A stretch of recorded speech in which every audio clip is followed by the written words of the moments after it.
As I joked a second ago, thank you both for showing up. I know the pub crawl was last night, so if you fall asleep and snore, we will not make fun of you. On the other hand, you may not know where your wallet is when you wake up, this being Eve.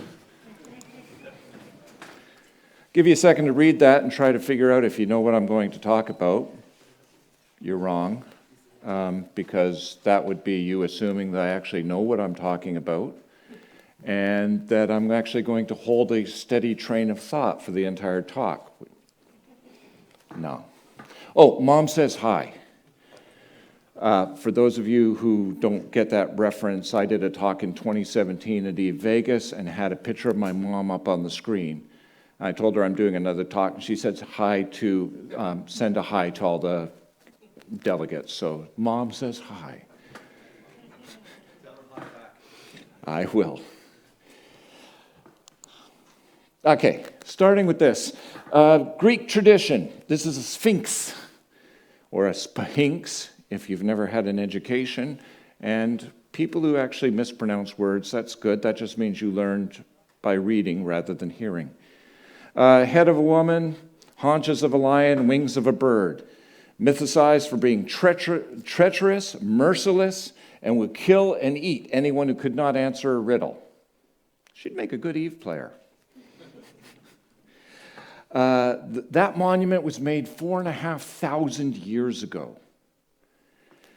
So a riddle seems like a good place to start.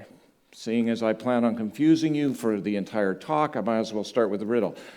Now, the Sphinx's riddle, in case you don't have a classical education, was what walks on 4 legs in the morning, on 2 legs in the afternoon, and on 3 legs in the evening. And I'll get to the answer. If you don't know that one, it's so old and classic. It's been used 1,000 times. But I got a new one for you. What's full of bugs in the morning, sand and salt at noon, and empty in the evening? Being a forum warrior, if I don't put a definition up, I lose my membership card in the forum, so I had to put up what longevity is. Longevity has a couple of meanings, but mainly I'm going to be flashing between them. I'm not consistent. I'm redundant and repetitive, but not consistent. So knowing what longevity is when you're talking about a living thing is its lifespan. On the other hand, when you're talking about something like a game, it's also lifespan, but it's not an alive thing. It's just how long does it last. So living things have quite a lifespan, and it really spans through, depending on what species you are. It has numbers there. There's people there somewhere. Where are they? 80. Yeah, that's... The thing is, it's not a set lifespan. You know what I mean? That you don't come with, you are going to live exactly 80 years. That would make for really interesting gaming. Hey, Bob, I'd love to come to the Structure Bash next week, but I'm going to be dead. You know, we don't know when our expiry date is. I'm pretty sure I have a best before date, and I'm past that, but not an expiry date. So some species, it's not locked down to a set number. That is an ocean quahog. It was found off the coast of the island we happen to be on right now. Now, normally they can last up to 400 years. The one they found was 507 years old. They found that out by killing it and then counting the rings. So if they hadn't discovered it, it might have made 508 years old, but they found it and want to know how old it is, and the easiest way to find out how old some things, it's like trees or me. My students used to ask, how old are you, Mr. Don? I'd say, well, that's easy. You're going to have to cut me in half and count the rings. They didn't get that one. So you've got this thing that has lasted forever on the floor of the ocean. Just sitting there, hard shell, set in its ways, probably complains about crabs, nullsec. Then you got a mayfly. 24-hour lifespan. It's kind of like wake up, grow up, have wings, fly around, maybe get swatted, maybe make it your full 24 hours. This is a rookie. Because we have people who start playing this game and die or quit or are disappointed and find it wasn't what they expected because they want to know, how do I win and will it take longer than this afternoon? And they don't get the fact that this is a really long game. We're this guy, not this guy. So the life expectancy of the game seems to have two different versions. We have the people who are in it for the long term, and then we have the mayflies who come flapping in, and CCP does the stats. I found yesterday in the opening ceremony, the scariest stat that they gave, I don't know, you guys saw the opening ceremony, was that 57% stat. Do you remember that one? 57% of the EVE players right now weren't playing 4 years ago. I mean, I feel like I'm only middle-aged in the game, and I'm 13 years in. All of a sudden, I'm finding out I'm Methuselah. You know, wow, mister, you've been playing longer than this week? Oh, Godchild, go away. Yeah. They make me feel old, but then I are old. So we want to try to bridge these guys to these guys. And in a game, when you're playing a computer game, these guys, the modern generation's raised with that. Fortnite, you start playing and you're done 15 minutes later, or whenever that damn zone gets to zero where everybody else dies. They're used to games that are on a very, very short time scale. And it's hard for an EVE player to explain to them what the long time scale is, what we're playing. It's like we're playing two different lifespans. So when we talk about longevity, sometimes we're just trying to turn these people into the quahog. You know, we're trying to get them to realize that you have a much longer play in this game, and it's not win all the things today.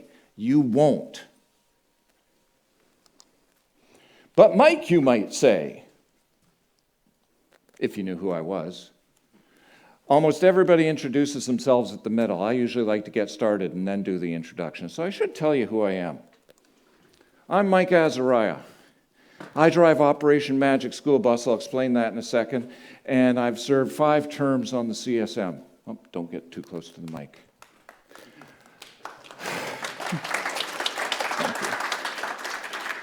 The joke I did last time, I was in CSM 8, 9, and 10, later acknowledged as some of the worst CSMs ever. But now I've served in 14 and 15, where we had no summits whatsoever. So these were the lesser ones of those. I have seen how the sausages are made. I have survived, and it's funny, if you take a look at the history of the CSM, a lot of people serve and then leave the game, never to return. You know, it's kind of like, longevity-wise, this is where you're picking out the tombstone. I got to be on the CSM, gone. So there are a few of us who are really, really stubborn. Steve Ronikin, I don't know if he's here, but if he is, he's even more fireproof than I am. You know, we're the sphinxes. We stand around, say things that nobody understands, and hope that that works. Magic School Bus. One of the ways I keep playing is I don't play EVE the way a lot of you do. I wish I could, and occasionally I do go out. I was just talking about running Abyssal Space, and you know, occasionally I do like to fly with people like Bombers Bar when I can. But mainly I'm known for being a Care Bear. And I'm okay with that. Operation Magic School Bus, I set up 7 years ago. What I do is I fly to the career systems, all of them, and hand out free fitted ships to the new bros, less than 30 days old. And when I say fitted ships, I don't mean teaching them how to hit the Get Your Corvette button. If they're between 0 and 7 days, I give them a fitted frigate appropriate to the region. So if we're in a Mars space, I give them a Punisher. If we're in Caldari, it's a Kestrel. You follow. If they're between 7 and 20 days, I give them a fitted destroyer.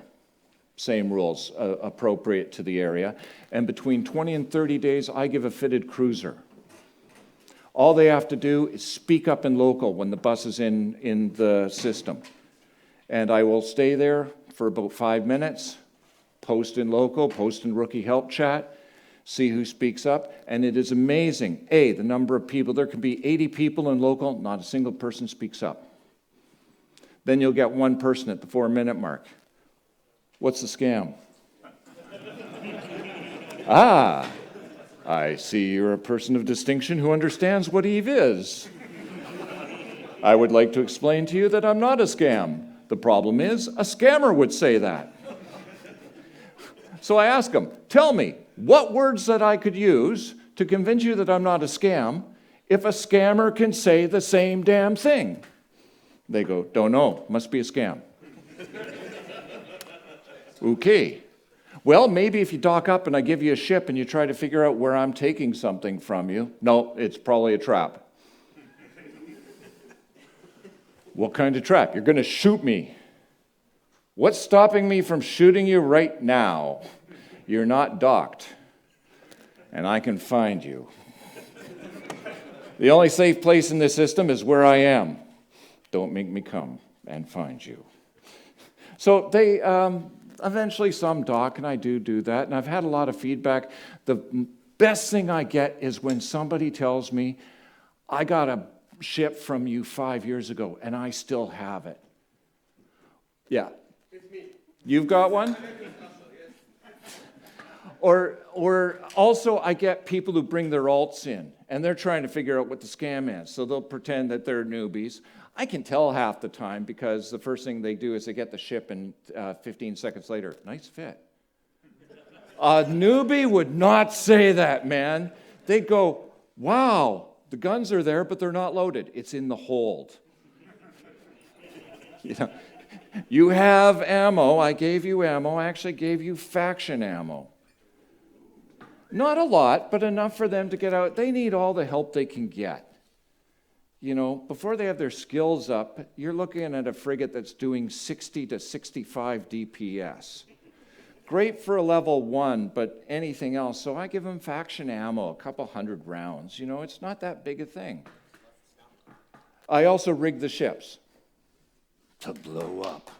No, I rig them so they're less apt to sell them and then think that they've won.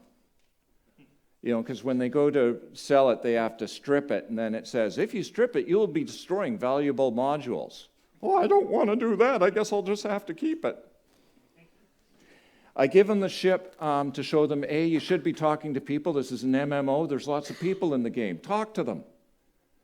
Eve sucks as a solo game. You can do it, and the horrible thing is, I say that, I'm in scope. I've been an NPC and a solo player for over 7 years because part of and I get recruitment from people, and I go, no, I can't join you. Because doing the bus means I have to come across as neutral. You know what I mean? I can't have a favorite. I can't say, by the way, now that you've got a free ship, join my beautiful alliance. Which also makes this amazing. I'm one of the few CSMs who got elected without any backing from any of the nullsec organizations.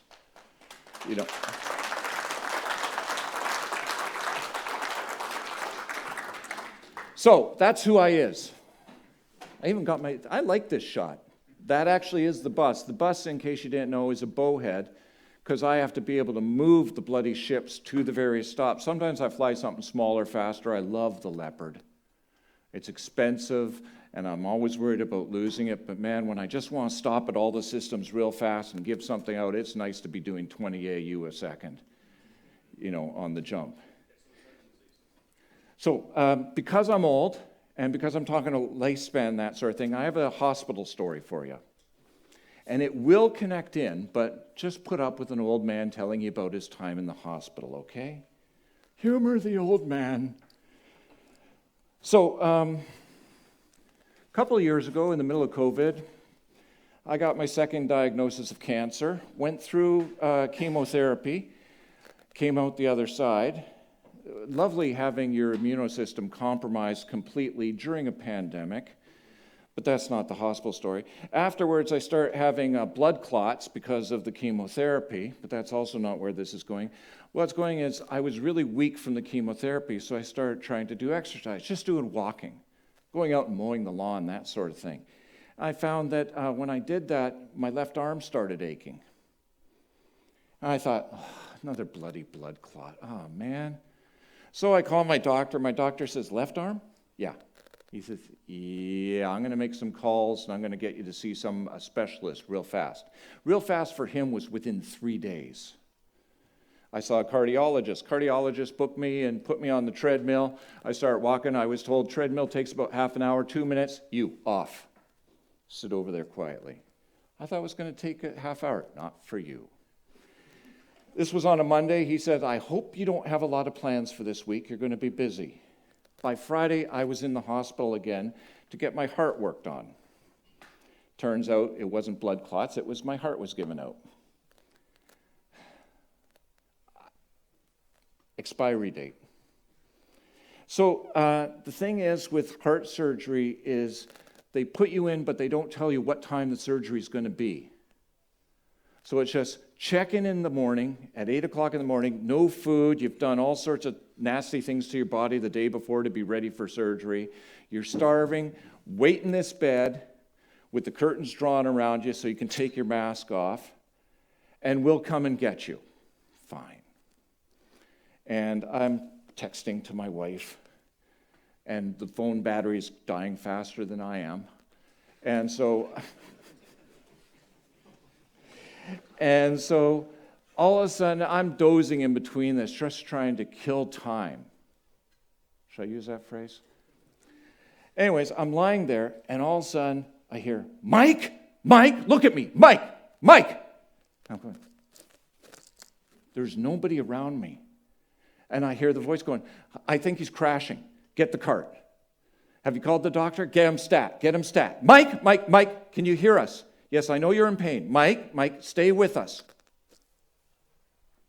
And this is beginning to freak me out. Because it occurs to me that you always hear about these people dying and having this out-of-body experience where it's happening to somebody else. And they're just floating above watching this. And I'm going, am I supposed to be fighting to answer? And I'm lying there, and it takes about 60 seconds for me to realize there's another guy named Mike in the bloody ward.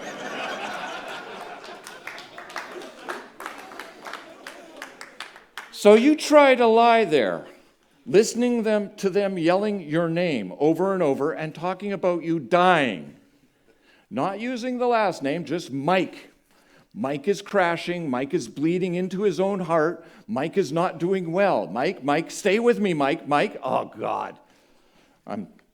This is not fun.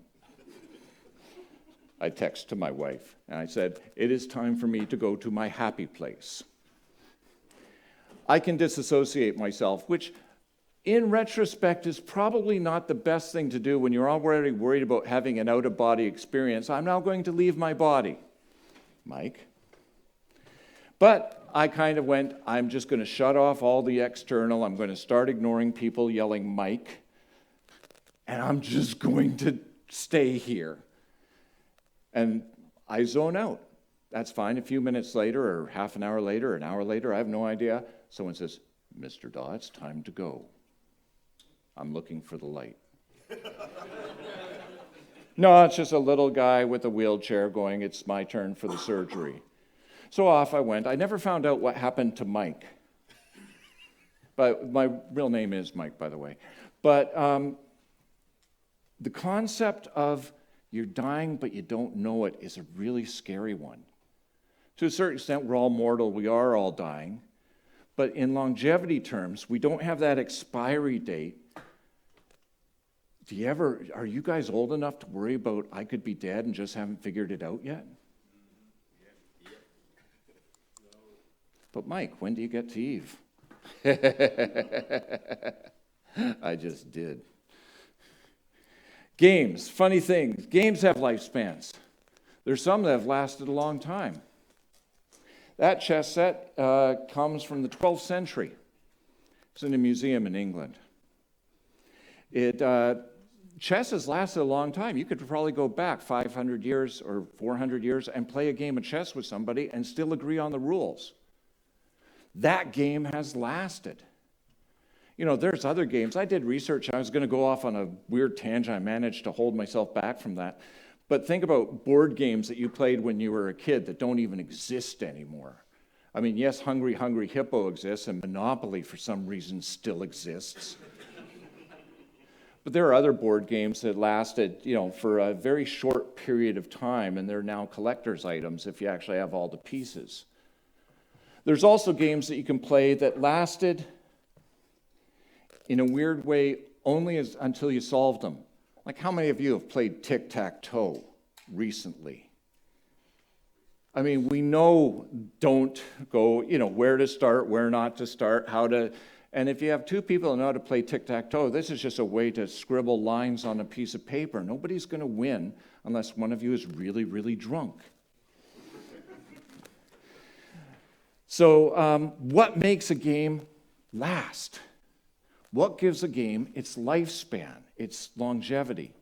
Now, if I actually had a definitive answer for that, I would be charging for this talk, and CCP would be paying it.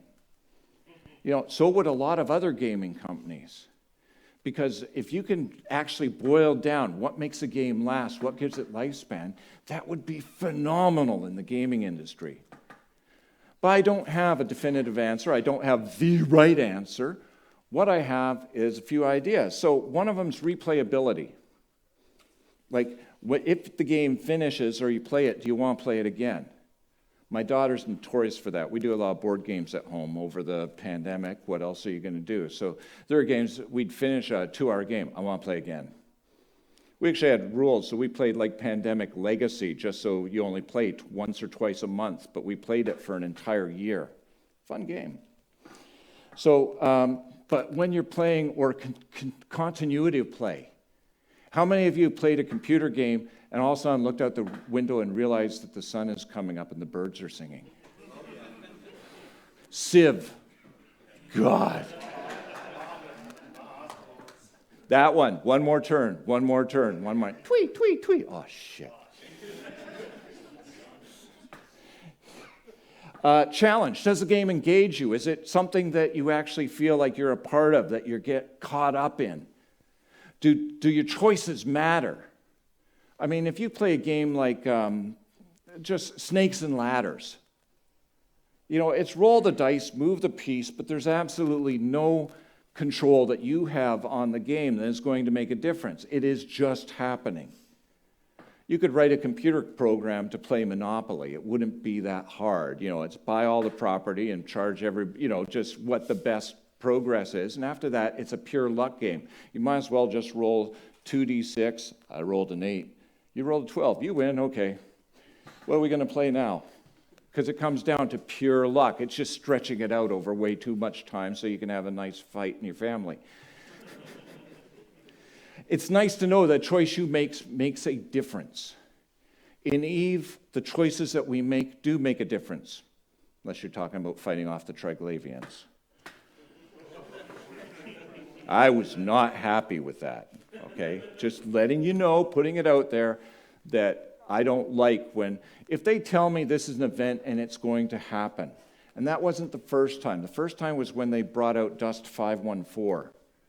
And they had the battle over the Caldari home system with the Titan crashing into the planet. And it was already preset, but they didn't tell us that. We thought we could stop this. And then to find out that they actually released the graphic before the event even happened. And it's like, why are we fighting a battle when we know how it ends? You know, that was really frustrating because that's not Eve. Eve has always been, you make a bad choice, you're going home in a pod or Death Express. You make a good choice, you may still go home in a pod, but leastwise you got somebody else with it. You know, the choices we make in the game make a difference. Who you trust, who you play with, who you fly with, who you fly against. All of these choices. This game is complex because we have so many choices. And the newbies, the mayflies, They have no concept of what they're getting into because they just want to find their version. Fortnite is your choices are which gun do you want, and am I going to build a tower or just try to hide and shoot everybody? The choices are really binary and limited. You give them a game like this, and they got no concept of what's going on. So choices. Do your choices matter? Now, I wish there was a way to move the screen down because my notes go on. So I'm going to skip a quote. Later I'll have other quotes. There are people who have been analyzing game choices for a long time. And the funny thing is, Eve is, this is the original box, in case you don't know. Still have it. Congratulations, that's impressive. This came out in 2003. CCP actually found a publisher, Simon & Schuster Interactive, to publish their game and to market it. Unfortunately, Simon & Schuster Interactive closed about 6 months later. So CCP had to promptly buy back their own IP, intellectual property, and go it alone, which you got to understand, this was 2003. So they had mixed success. 2003, EverQuest had been running for a year, and it was doing pretty good. Our nickname for it was Evercrack. The birds are singing. I have killed Flippy Darkpaw way too often, okay? If you've played EverQuest, you know what I'm talking about. The rest of you, just assume it's one of those things that you don't need to know. But EverQuest was going strong, but could you compete with it? Could sci-fi compete with fantasy? Was the market big enough to actually support more than one MMO? WoW had another year before it came out. So Eve was actually breaking new ground in a lot of ways, trying for a 3D space game, which pretty much didn't have a tutorial, and it didn't. Like, here's a spaceship, good fucking luck, off you go. So they mainly depended on the massive support of their players. 2003, Eve is dying.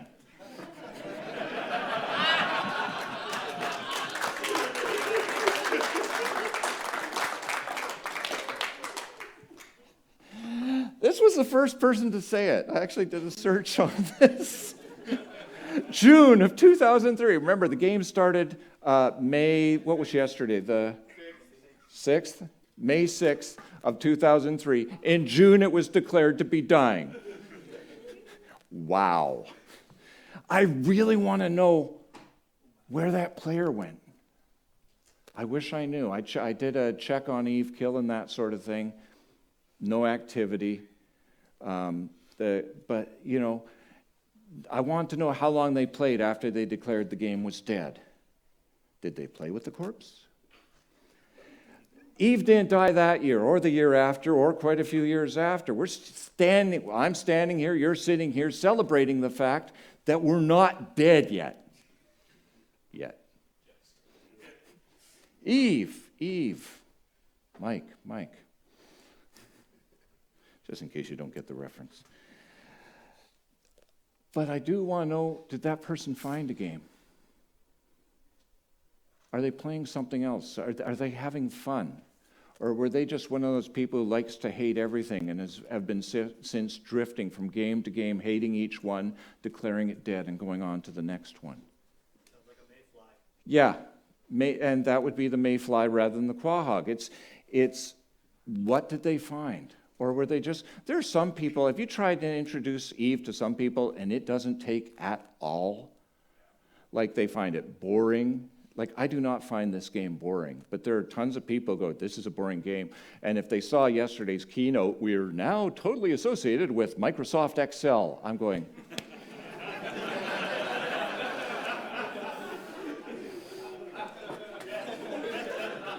way to sell the game to the masses. Yes, spreadsheets in space, and now we just make it part of the keynote. Yay.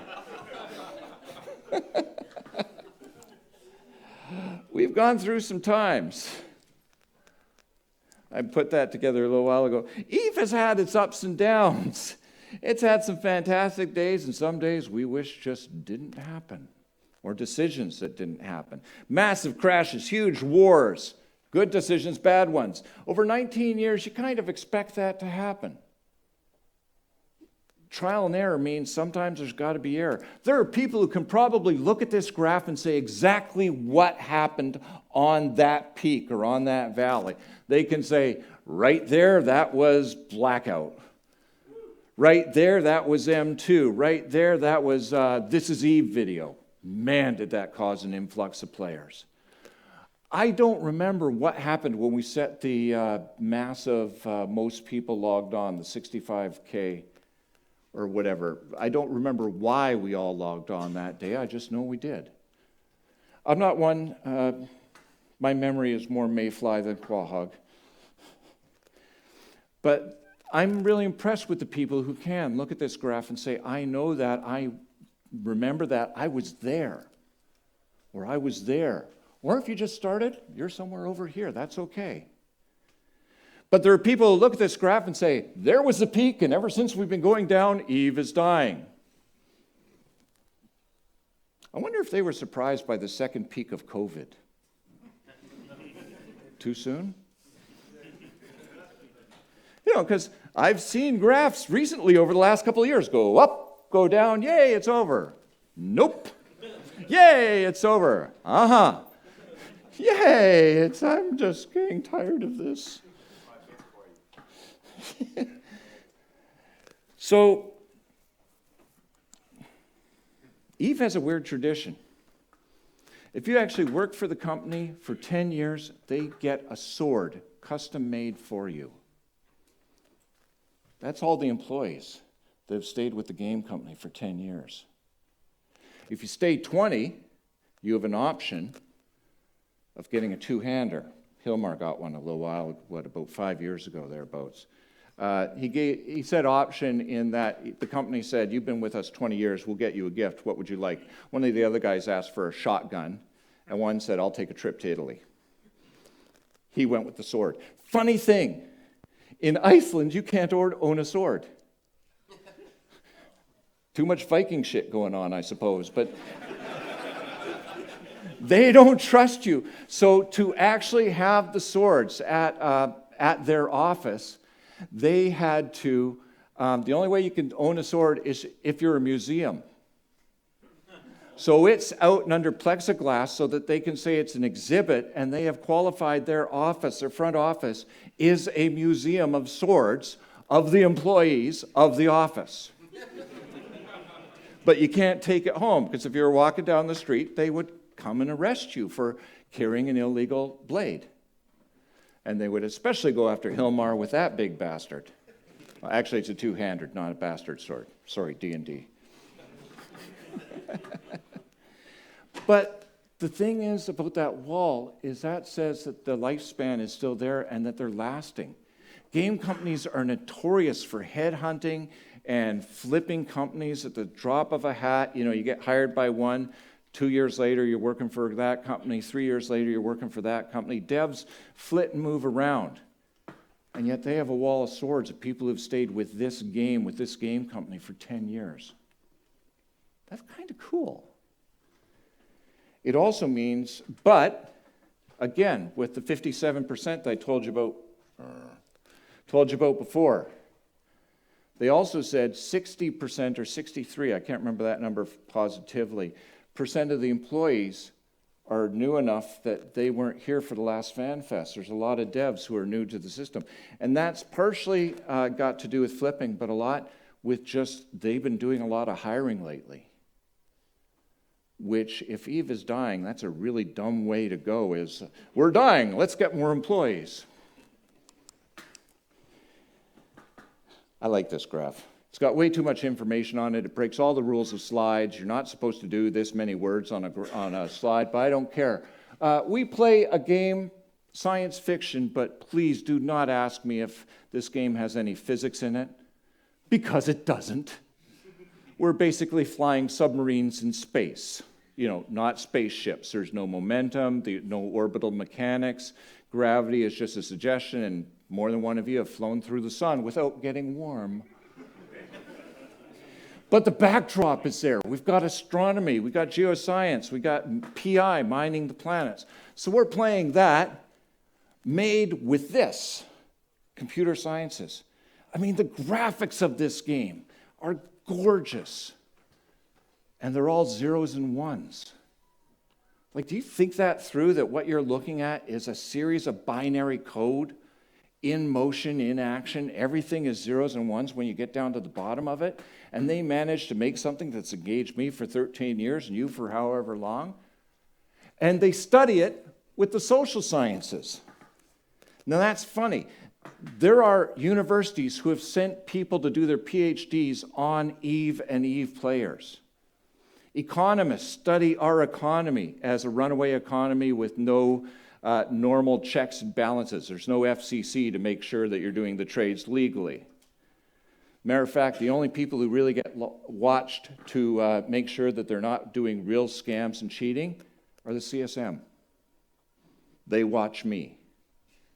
Because heaven forbid that I just don't do trading when I'm serving on the CSM, and one or two have, and they've been caught and removed from the CSM, had characters banned. Like, they are very serious about making sure that we don't take unfair advantage of what we do. Some of you are still positive, probably, that the CSM cheats, uses inside trader information. You're welcome to that. At the last Fanfest, I made tinfoil hats for people. But the funny thing is, you notice when I started this talk, the branch of science I went wasn't formal mathematics, wasn't physics or geosciences, wasn't social sciences. I started with life sciences, biology, because I'm talking about longevity and living. And to a certain extent, I really, really wish that CCP would hire a biologist. We actually have a channel, the CSM, with CCP called Ecosystem. So they're acknowledging that this is an ecosystem. We have predators, we have prey. We have all of these interactions and dynamics, and we're trying to find a balance between them. We don't want to encourage one like game style over another too much, or else we'll drive players out of the game. We want it to be a balance. It's kind of like the forest full of wolves and deer. If you encourage the wolves too much, all the deer get killed, but then the wolves all starve to death afterwards. If you kill off all the wolves, the deer population will bloom, and then disease will run through it, and it'll die off as well. So we are an ecosystem in a weird way, and I think it would be really neat if they data mined this and handed it to a biologist who studies that sort of dynamic balance and see what they had to say about the game. They actually have. I met a few CCP devs yesterday who are pure data miners. Like, what they do is build the data and collect the data and present it to the devs to say, this is what's happening in the game. I told them, and they said, that's kind of a neat idea. So I'm done for my CSM span. So that's why I started with biology. I'm retired now, but I was a science and math teacher, high school. And so when I look at something, I look at it from whatever lens of whatever subject I'm thinking about at the time. Some days I look at something and I'm doing the math of it. Other days it'll be the biology, the physics. And because all of this is so interconnected, that's what you do, is you try to explain things in a way that it makes sense to everybody. But not all of us speak the same bloody language or think in the same direction. So as a teacher, you try to connect. One of the phrases that used to go around was grow or die. Oh, there we go. That little pithy saying has been pretty much debunked. But people are looking at the Eve curve of the population I had a few slides back and saying, we're not growing, therefore we are dying. We were dying even when we were growing. Everything has a lifespan, it's just how long. But I like this one better. Improve or die. Darwin liked that one too. It was kind of like adapt. But he also admitted that adaptability wasn't all that it was shook up to be. It's not like the entire species found the perfect path and followed it. It's they spread out all over the place, and one of them probably found the right idea, and the rest of them died off. So Eve has been fighting a competition doing this finding its way through a minefield by trial and error and hitting the occasional mine, and doing something stupid, blackout.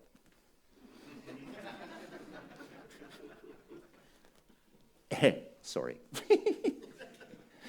So being adaptive is important. Being adaptable is really important, being able to pick your path. But the thing is with a gaming company is if you go down a wrong path, can you back up and go in a different direction? Or are you going to lock in? Damn it, I don't care. The players are wrong. We're going that way.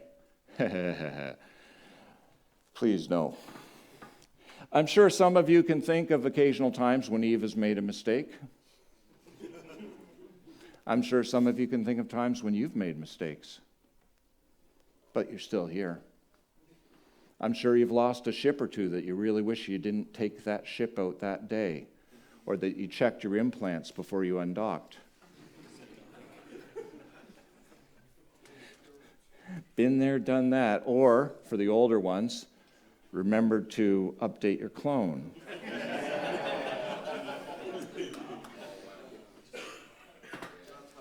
Been there, done that, drank the water. Did not enjoy it. It's okay to make mistakes because there is no roadmap. Okay, wrong phrase. There is no roadmap. There is no manual that tells you this is the way that you're supposed to run a gaming company. The funny thing is, other gaming companies kind of consider Eve a very unique thing because we break all the rules and somehow still live. We still have players showing up after 19 years playing the game. We monetize different. Don't get me started, okay? Not going to go further than just saying that phrase. But to a certain extent, Eve goes, people say, this is how game companies work, then there's CCP. They work, but we don't know why, we don't know how, they just do, okay?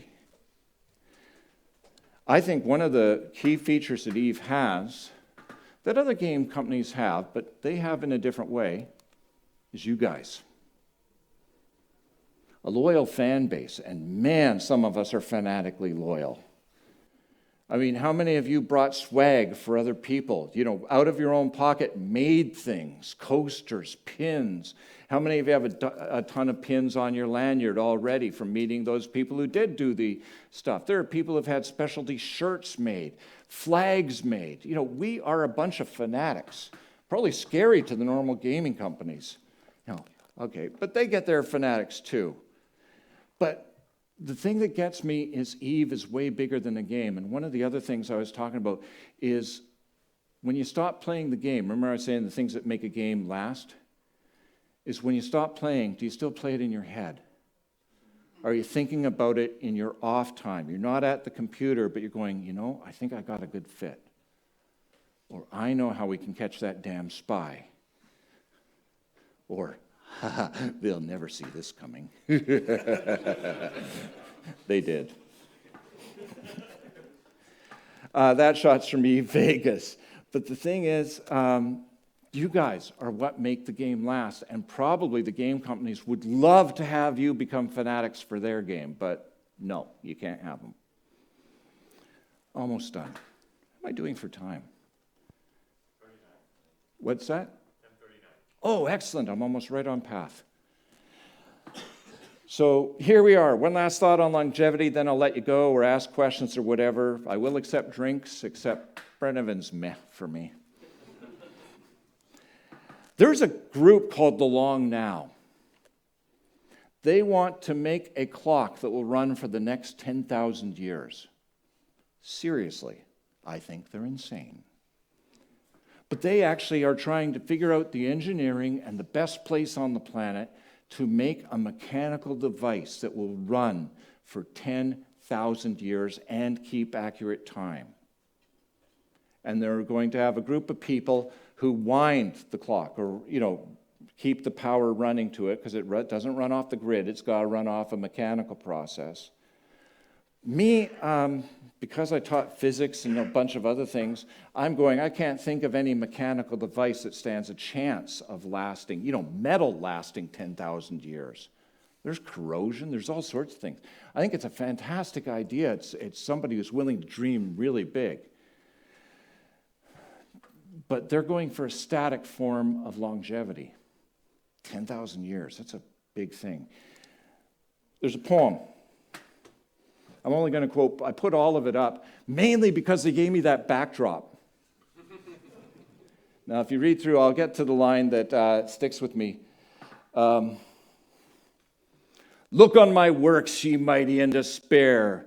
Nothing beside remains round the decay of the colossal wreck. Boundless and bare, lone and level sands stretch away. But it starts with two vast trunkless legs of stone. The only part of that statue not there is the legs. So I just found that weird that the poem was the reverse of the image that I had to use.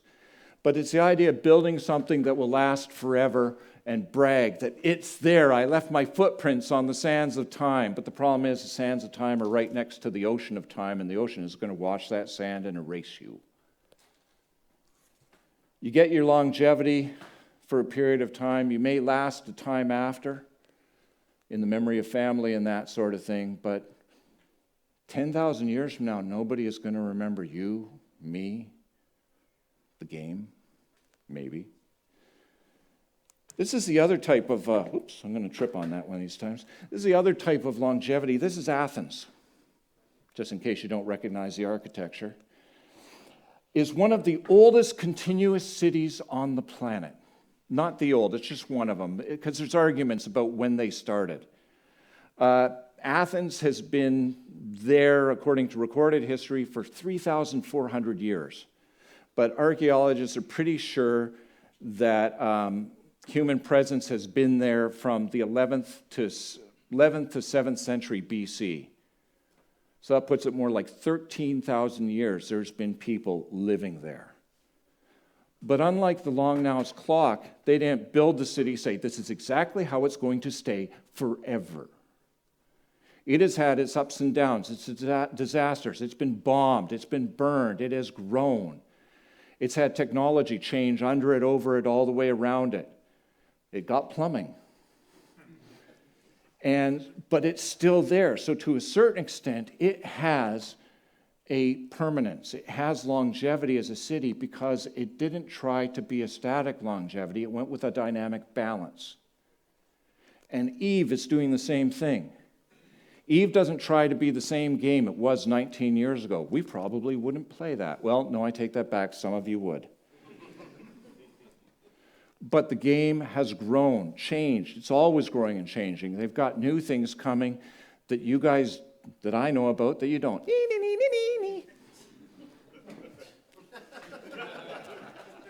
It's okay, I'm not running next term, so you can't vote. You can't not vote for me. He made fun of us. We're not going to vote for him. That'll teach him. No, I'm not running. That taught you.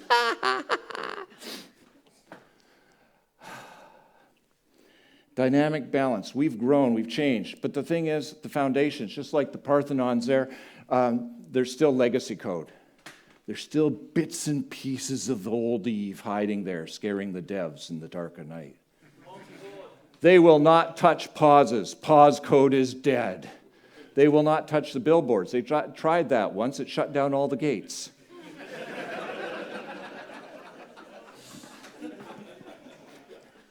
So they're afraid of their own code. And it's worse because a lot of the original coders are long gone, and they didn't. Hilmar was quoted once as saying, when they made Eve, they were hoping for it to last 5 years. So we're 14 years past the best before date. No wonder it's a little stale. Does this Eve taste off to you?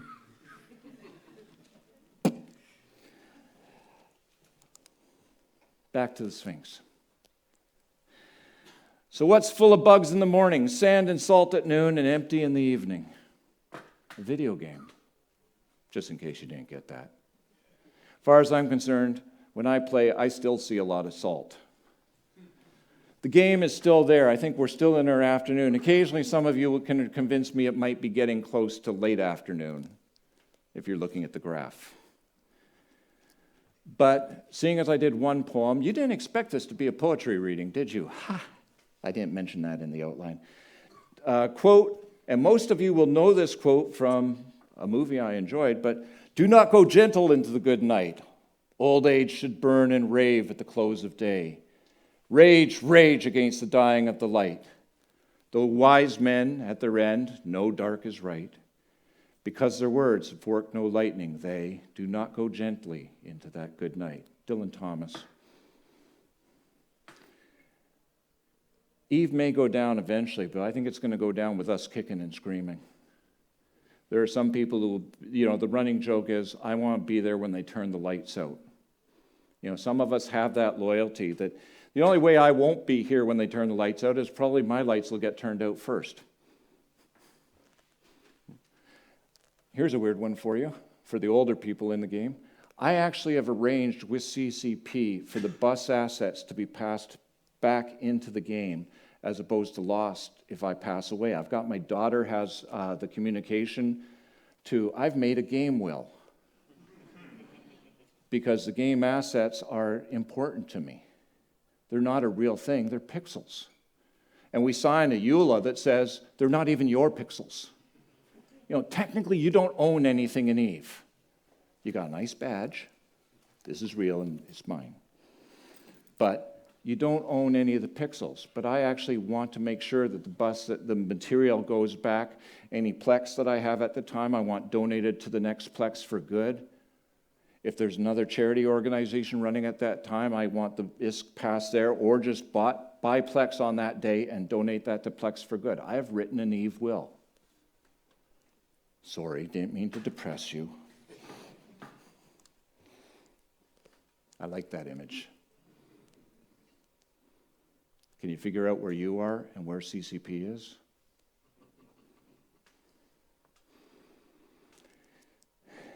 Four legs in the morning, 2 legs in the afternoon, and 3 legs in the evening. The answer? Man. In the morning, he crawls like a baby. In the daytime, he walks on 2 legs. In the evening, I actually brought a cane, and I was going to do a little magic trick and make the cane appear. Unfortunately, they suddenly said it's 10 o'clock. So, magicians should never tell somebody that there's about to be a trick, but I don't really care. Sorry, I knew that would happen.